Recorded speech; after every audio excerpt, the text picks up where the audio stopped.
बीमारियों के इलाज में होने वाले खर्च का बड़ा हिस्सा दवाइयों का होता है। हमारी टीम की एक सदस्य ने आमतौर पर काम आने वाली कुछ दवाइयों का एक प्रिस्क्रिप्शन डॉक्टर से लिया। फिर उन्होंने ये दवाइयाँ बाजार में एक केमिस्ट की दुकान से खरीदी। कितना? 2151।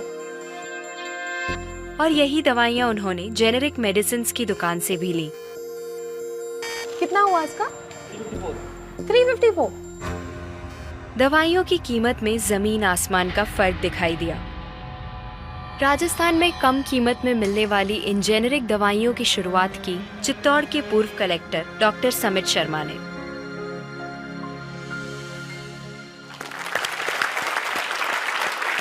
डॉक्टर समित, मुझे बताइए कि ये कैसा मुमकिन है कि हमारी जो कॉरेस्पॉन्डेंट थी वो वही दवाइयाँ उन्होंने 2000 कीमत में उनको मिली एक दुकान में, और जो जेनेरिक मेडिसिन है उस दुकान में जब गई तो उनको कम में मिली, 300 में मिली। ये कैसे मुमकिन है?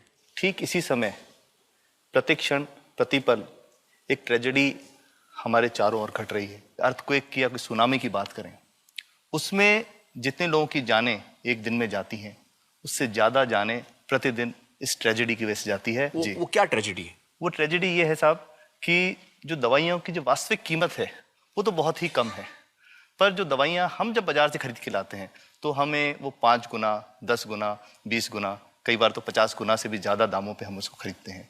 जैसे हम भारत में अगर देखें कि 40 करोड़ से ज़्यादा लोग ऐसे हैं जो अपने लिए 2 वक्त की रोटी नहीं जुटा पाते, तो क्या वो उस दवा को खरीद सकते हैं? बहुत सारे लोगों को इस वजह से दवाई नहीं मिल रही। यस, WHO कहता है कि स्वतंत्रता के 65 वर्ष पश्चात आज भी 65% of the Indian population lacks regular access to essential medicine. जो मेन दवाई हैं, जो आवश्यक दवाइयां हैं, वो उन तक नहीं पहुंच पाती रकम की वजह से।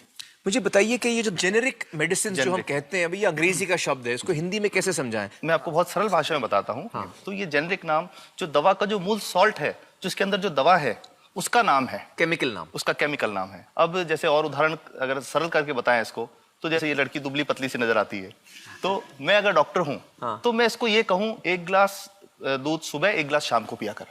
पर चिकित्सा के व्यवसाय में दुर्भाग्य से हमारे देश में ऐसा नहीं हो रहा। हम ये नहीं कहते कि आप भैंस का दूध लेके आइए, हम कहते हैं कि वो रामू की भैंस का दूध लेके आना।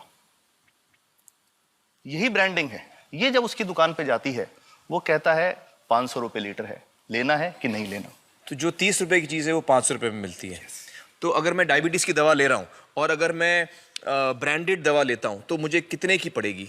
जैसे एक 117 रुपए में भी है, 117 रुपए में मिलती है। अब और अगर वही चीज हम उसके जेनेरिक मेडिसिन के नाम से लें तो वो कितने की बनती है? वो मात्र 1 रुपए 95 पैसे में 10 गोली मिलती है।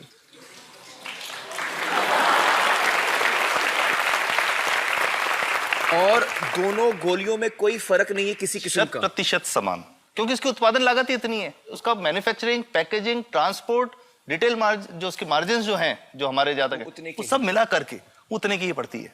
कुछ कैंसर के मैं आपको उदाहरण दूंगा, उसमें एक ही दवा जो ब्लड कैंसर के काम में आती है, बाजार में 1.25 लाख रुपए का एक पैकेट मिलता है। 1.25 लाख का एक पैकेट जो 1 महीने चलता है। और जेनरिक में वही दवा जेनरिक में अलग अलग कंपनीज जो बनाती हैं, एक 10,200 में बेचती है, एक 8,800 में बेचती है और एक 6,500 में बेचती है। मतलब ये आपका ये कहना है कि आपके ये प्रयास से इतने कम में राजस्थान में पब्लिक को, आवाम को ये दवाएं पहुंचा रहे हैं आप इस वक्त? जी, क्या बात है।